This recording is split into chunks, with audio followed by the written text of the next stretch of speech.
നല്ല അടിപൊളി വേരാണ്. അതുകൊണ്ട് തന്നെ ഒരുപാട് ശക്തിയിൽ നമ്മുടെ ഇത് മണ്ണിലേക്ക് ആഴ്ന്നിറങ്ങും. ഞാൻ പറഞ്ഞതിൻ്റെ കൂട്ട് നമ്മൾ ഇപ്പുറത്തെ തൈക്കൂടെ ഒരെണ്ണം കുത്തുന്നുണ്ടേ. എല്ലാവർക്കും നമസ്കാരം. നമ്മളിന്ന് വെണ്ടയ്ക്ക കൃഷി ചെയ്യാൻ പോവാണ് കേട്ടോ. അപ്പോൾ നമുക്കറിയാലോ പൊതുവേ മഴയാണ്, അതുകൊണ്ട് തന്നെ വലിയ പാടാണ് കിളിച്ച് വരാനൊക്കെ. എന്നാൽ പോലും നമ്മൾ കുറേ വെണ്ടയ്ക്ക തൈ, അതായത് നമ്മൾ വെണ്ടയ്ക്കയുടെ അരി നമ്മൾ ഇട്ടിട്ട് നല്ല രീതിയിൽ തന്നെ ഇതിപ്പം വളർന്നു നിൽപ്പുണ്ട്. നമ്മളിതിനെ മണ്ണിലേക്ക് മാറ്റാൻ പോവുകയാണ്. ആ ഒരു വീഡിയോ ആണ് നമ്മളിത് കാണിക്കാൻ പോകുന്നത്. അപ്പോൾ മണ്ണിലേക്ക് മാറ്റാൻ വേണ്ടിയിട്ട് നമ്മൾ കുറച്ച് ജൈവ വളങ്ങൾ ചെയ്തിട്ട് നമ്മളെപ്പോഴും മണ്ണിലേക്ക് മാറ്റാവൂ. ഞാനിപ്പം ഗ്രോ ബാഗിലല്ല, മണ്ണിൽ തന്നെയാണ് മാറ്റുന്നത് കേട്ടോ. ഇതിപ്പം ഏകദേശം കുറച്ച് കുഴി ഞാനിവിടെ എടുത്തിട്ടുണ്ട്. കുഴി കുത്തിയാണ് നമ്മൾ ചെയ്യുന്നത്. ഈ കുഴിക്കകത്ത് കിടക്കുന്ന പറയുന്നത് നമ്മുടെ എല്ലുപൊടിയാണ് കേട്ടോ. വളരെ കുറച്ച് മാത്രം എല്ലുപൊടി ഇട്ടിട്ടുണ്ട്. അതിനോടൊപ്പം നമ്മൾ ചേർക്കാൻ പോകുന്ന വളം എന്ന് പറയുന്നത് ഇതായിരിക്കുന്നത് ചാണകമാണ്, ചാണകപ്പൊടിയാണ്. ഇപ്പം മഴ നനഞ്ഞ് കുറച്ച് ചാണകം പോലെ തന്നെ ആയിട്ടുണ്ട്. അപ്പം ചാണകപ്പൊടിയുണ്ട്.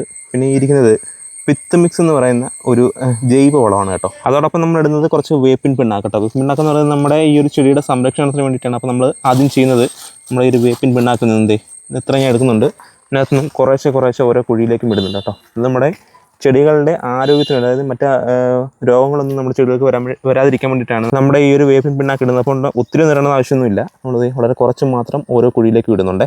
അപ്പോൾ എല്ലാ കുഴിയിലേക്കും നമ്മുടെ ഈ ഒരു എല്ലുപൊടിയും അതുപോലെ തന്നെ വേപ്പിൻ പിണ്ണാക്കും ഇട്ടിട്ടുണ്ട്. ഇനി നമ്മൾ ചെയ്യാൻ പോകുന്നത് ഞാൻ പറഞ്ഞിട്ട് ആ പിത്ത് മിക്സ് എന്ന് പറഞ്ഞാൽ ഈ ഒരു വളം, അതായത് ഞാൻ പറഞ്ഞിട്ട് ജൈവ വളമാണ്. ഈ പിത്ത് മിക്സ് നമ്മൾ എല്ലാം ഓരോ പിടി വീതം കേട്ടോ, ഓരോ കൈക്ക് ഓരോ പിടി വീതം വരെ നമ്മൾ ഓരോ കുഴിയിലേക്ക് ഇടുന്നുണ്ട്.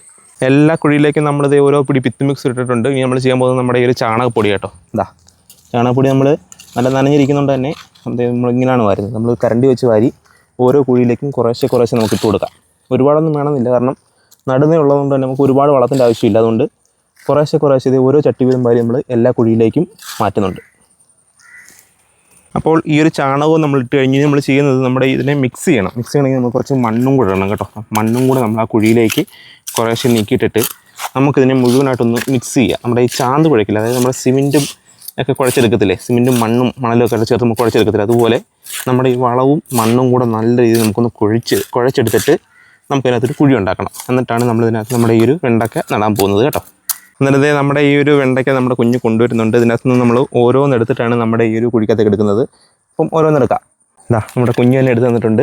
ഇത് നമ്മൾ 2 എണ്ണം വിധമുണ്ട്. ഒരു ഡ്രൈയിൽ നമ്മൾ 2 വിത്ത് വിധമാണ് ഇട്ടിരിക്കുന്നതിൻ്റെ വേര് തന്നെ കണ്ടോ, നല്ല അടിപൊളി വേരാണ്.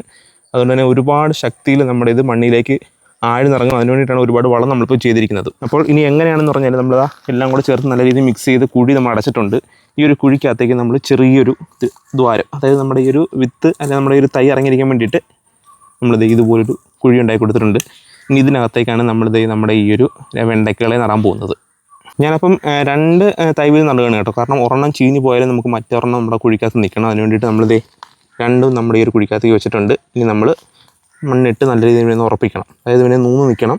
അതിന് വേണ്ടിയിട്ടാണ് ഇങ്ങനെ ജസ്റ്റ് കേട്ടോ. അപ്പം നല്ല മഴ പെയ്ത് കിടക്കുന്നതുകൊണ്ട് തന്നെ നല്ല ഉറപ്പുണ്ടാകും മണ്ണിന്. അതുകൊണ്ട് വലിയ ഉറപ്പിൽ കൊടുക്കേണ്ട ആവശ്യമില്ല. ഒന്ന് വെക്കുമ്പോൾ തന്നെ നല്ല രീതിയിൽ ഉറയ്ക്കും.